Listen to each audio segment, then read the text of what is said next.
हिंगोली जिल्ह्यात तब्बल 2 महिन्याच्या खंडानंतर जुलैच्या शेवटी पावसाचं आगमन झालं आणि पावसाचं आगमन झाल्यानंतर पिके जे आहेत ते आता डोलत आहेत. मात्र याच पिकांना कुठंतरी आता युरिया खताची टंचाई भासते. खरं तर सुरुवातीला जे आहे ते शेतकऱ्यांना DAP मिळालं नाही, आता युरिया मिळत नाही. आपल्यासोबत काही शेतकरी आहेत. मामा, युरिया मिळतं का मार्केटमध्ये? नाही मिळत, युरिया मिळत नाही. पहिल्या DAP मिळत नव्हतं, आता युरिया मिळत नाही. पहिला पाऊस पडला नाही, इकडून तिकडून पाऊस पडला तर युरिया नाही, DAP नाही, भाव पुन्हा तसे. युरिया मागायला जर दुकानात गेलं तर दुकानदार काय म्हणतात? नाही म्हणतात युरिया. काही लिंकिंग वगैरे घेतल्यावर मालच आला नाही म्हणतात ना. आला तर मग हे 4 पोते घ्याल तर मग 1 पोते देतो दुसरं. म्हणजे 4 पोते घेतलं तर दुसरे 1 पोते, म्हणजे लिंकिंग आहे. युरियाचं 1 पोते देतो म्हणतात. दुसरे 4 पोते घ्यायचे आणि युरियाचे 1 घ्यायचं. युरियाचं 1 घ्यायचं. दुसरे 4 कोणते मग? कोणते समजा म्हणजे पहाटीला द्यायचे काही, आपल्या हळदीला द्यायचे काही, असे दुसरे घ्या म्हणतात. मग तो 1 पोते देतो.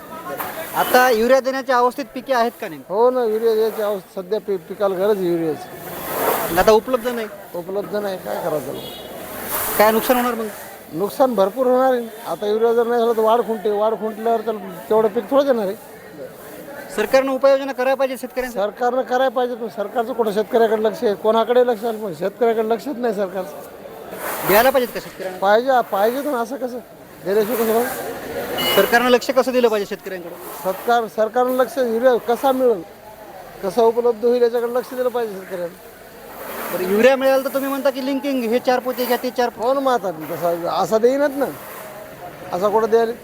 आता मी स्वतः हिंगोलीतले 5-6 दुकानं फिरलो, कुठंच युरिया नाही म्हणायचं. नाहीच युरियात नाही दुकानावर कोणत्या. नाहीच म्हणतात. उपलब्ध कधी होईल काय सांगता येत नाही म्हणतात कधी होईल ते. बापू, काय सांगाल? युरिया मिळते का? नाही. युरिया मिळत नाही, काय नुकसान आहे? बरोबर आहे ना, पिकाची वाढ होत नाही, पिकाला जे पाहिजे ते भेटत नाही ना, त्याच्यामुळे पिकात नुकसान होणारच. काय नुकसान होणार नेमकं? तर नेमकं म्हणजे युरिया नसलं सगळंच हे होणार ना. हां, युरियाशिवाय काय खरं आहे? युरिया मिळत नाही, काय नुकसान आहे शेतीचं? पिकाच्या वाढी होत नाही. कापसाला लागते, सोयाबीन लागते थोडं. सरकारनं लक्ष द्या पाहिजे. हां, द्या पाहिजे लक्ष.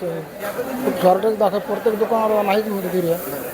कुठल्या जरी दुकानावर गेलं तरी युरिया नाहीच म्हणतायत, अशी प्रतिक्रिया जी आहे ते शेतकऱ्यांनी दिली. कुठेतरी सरकारनं लक्ष करून युरिया उपलब्ध करून द्यावा अशी मागणी सर्व शेतकरी करत आहेत. रमेश चेंडके, TV9 मराठी, हिंगोली.